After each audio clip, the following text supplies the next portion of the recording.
It's the standard vinaigrette. Instead of having the egg yolks being the emulsifier as we do for mayonnaise or the soft-boiled eggs, here we have mustard. Mustard, vinegar, sugar together, add the oil. That is your standard vinaigrette. And the variations are unlimited. You pretty much want, I think, roughly speaking, equal quantities of mustard and vinegar and sugar. So that the sugar and the vinegar gives this sweet and sour flavour. It just stops it from being too sharp. Sugar is a great flavour enhancer and lifter. Mustard gives it some backbone and some body. Mustard, sugar together.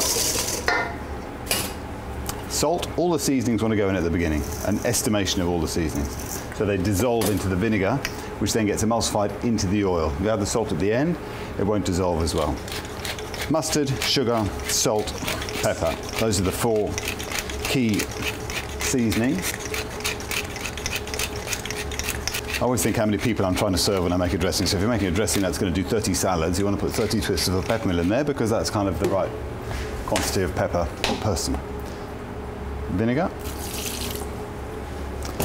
The oil is always the majority. That's the one rule of thumb. But whether it should be a third or 10 times or whatever very much depends on the other ingredients that you've got in there. If you've got a fantastic, expensive ice wine vinegar or even a balsamic vinegar or a great sherry vinegar, those flavours want to be enjoyed, so you would add less oil. So it's very difficult to say that there's a basic rule of thumb.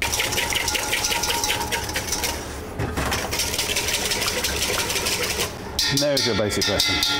Thick, emulsified, classic vinaigrette. There's then myriad of ingredients that you can add to vinaigrettes. A little bit of garlic is fantastic. Herbs is delicious. Any of the usual kind of seasoning, highly flavoured agents are fantastic, whether it's a little bit of minced olive, whether it's a bit of anchovy, whether it's a little teaspoon of harissa.